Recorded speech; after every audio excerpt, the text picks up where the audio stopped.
Assalamualaikum warahmatullahi wabarakatuh. Perkenalkan, nama saya Izi Ananda Arafi dengan NIM 41124253. Saya di sini akan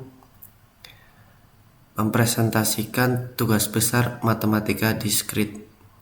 Pada presentasi ini saya akan membahas materi matematika diskrit berdasarkan dua modul, yaitu modul tentang ruang lingkup dan himpunan, serta modul tentang kombinatorial.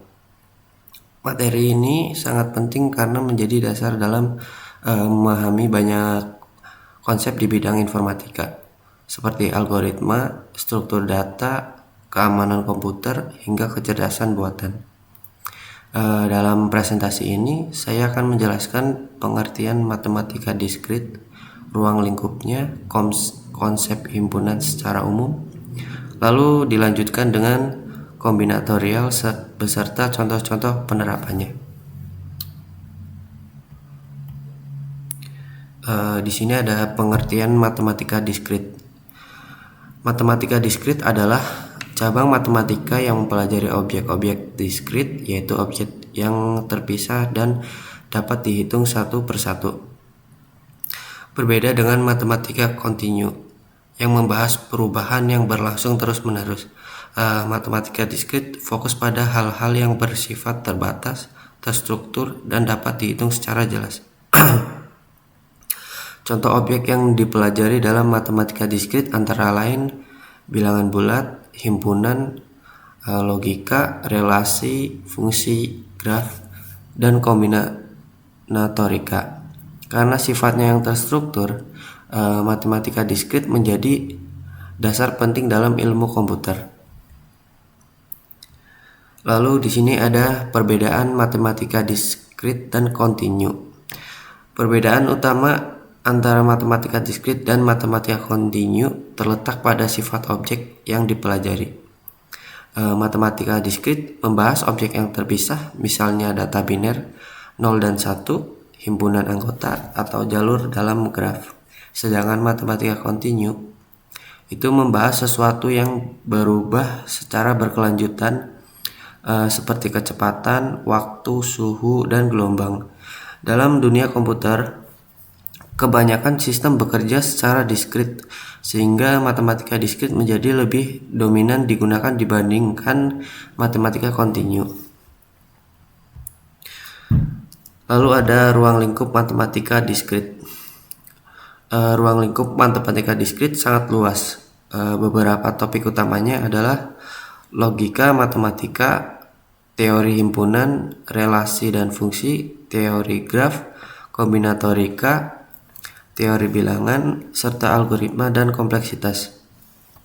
Setiap topik memiliki peran penting dalam teknologi informasi. Logika matematika menjadi dasar pengembalian keputusan pada program komputer. Teori himpunan menjadi dasar pengelompokan data. Teori graf digunakan dalam analisis jaringan. Kombinatorika dipakai untuk menghitung banyak kemungkinan. Teori bilangan berperan dalam kriptografi, sedangkan algoritma dan kompleksitas membantu menentukan solusi yang efisien. Mengapa matematika diskrit itu penting? Karena hampir seluruh sistem komputer modern digunakan berdasarkan konsep-konsep diskrit. Dalam ilmu komputer, matematika diskrit menjadi dasar algoritma, struktur data, dan basis data dalam kriptografi. Teori bilangan membantu mengamankan data digital pada jaringan komputer dan internet. Teori graf digunakan untuk menentukan jalur komunikasi data. Selain itu, matematika diskrit juga berperan dalam kecerdasan buatan dan data science. Tidak hanya untuk teknologi, mempelajari matematika diskrit juga melatih cara berpikir logis, analisis, dan sistematis.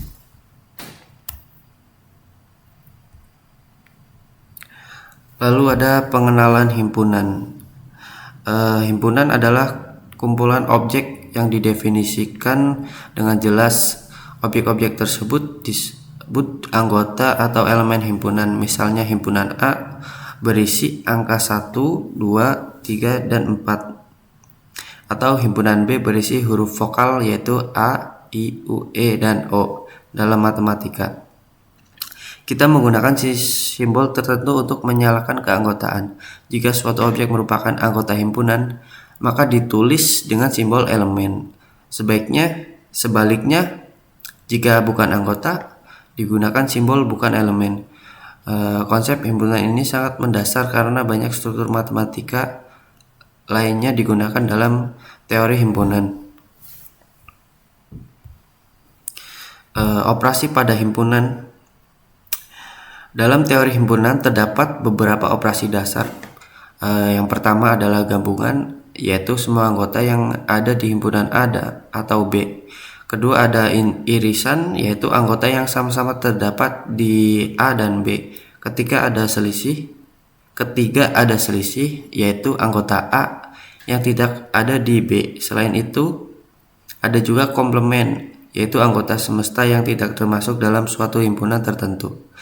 Operasi-operasi ini penting dalam logika, basis data, dan pengolahan informasi karena sering digunakan untuk menyaring dan mengelompokkan data.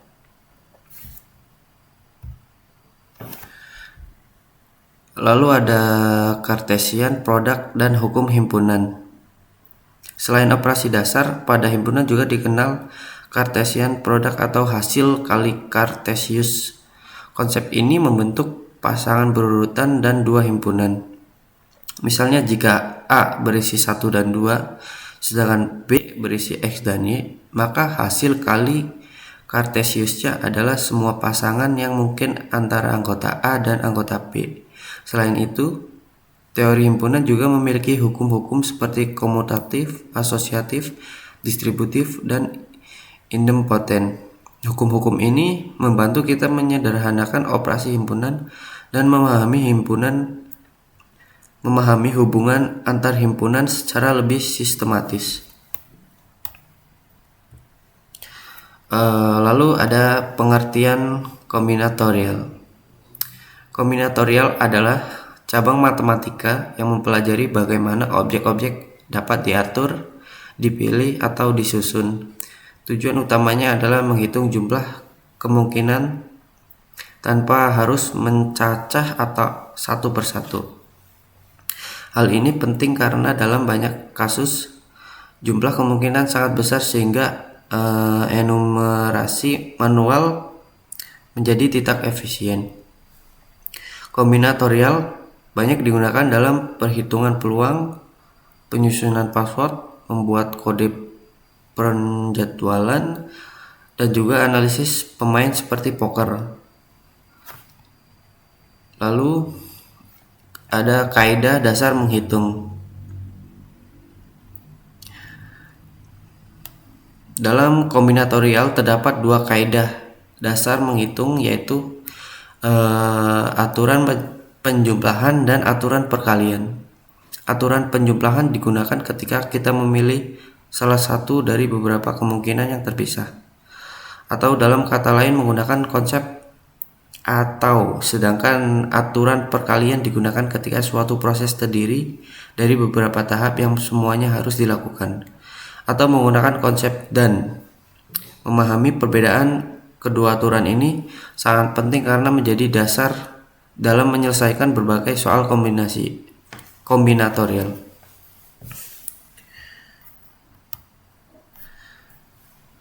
Terus di sini ada contoh aturan penjumlahan dan perkalian.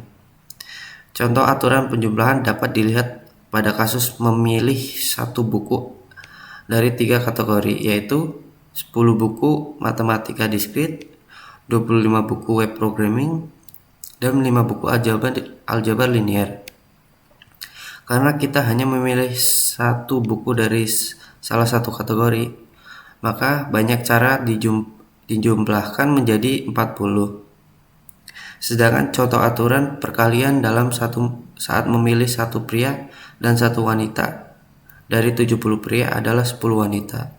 Karena kedua pilihan harus dilakukan bersama, maka digunakan perkalian, sehingga total caranya adalah 700.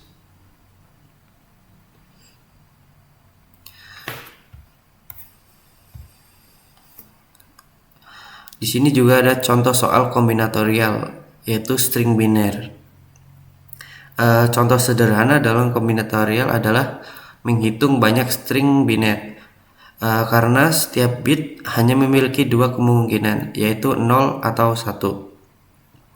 Maka untuk string sepanjang 5 bit, banyak kemungkinan yang dapat dibentuk dalam 2 pangkat 5, yaitu 32. Untuk string sepanjang 8 bit atau 1 byte, banyak kemungkinan yang dapat dibentuk adalah 2 pangkat 8, yaitu 256. Contoh ini menunjukkan bagaimana aturan perkalian dapat diterapkan secara langsung dalam sistem digital.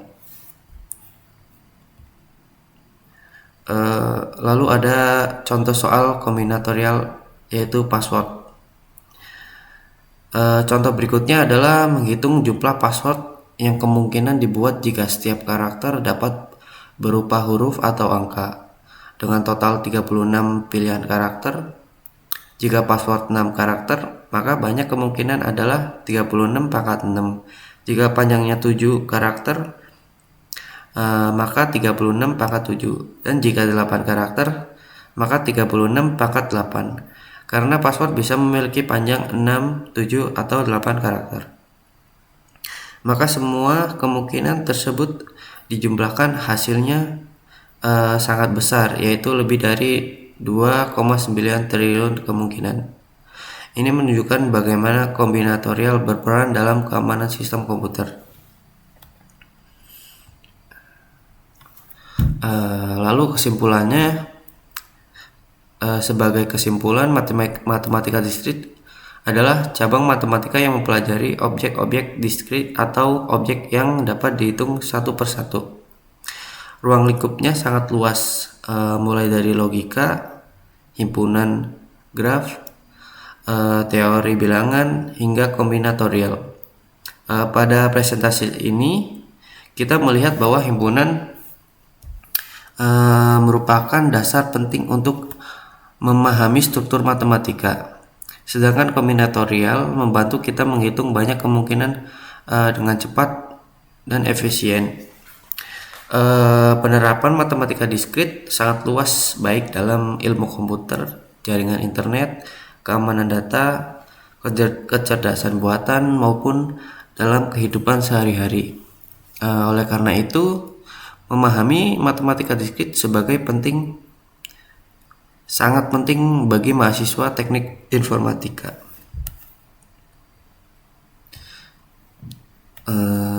Terima kasih pada penutup presentasi ini. Demikian presentasi saya mengenai matematika diskrit berdasarkan modul ruang lingkup dan himpunan serta modul kombinatorial. Semoga penjelasan ini dapat membantu memahami bahwa matematika diskrit bukan hanya teori, tetapi juga sangat dekat dengan dunia teknologi dan kehidupan sehari-hari. Terima kasih. Wassalamualaikum warahmatullahi wabarakatuh.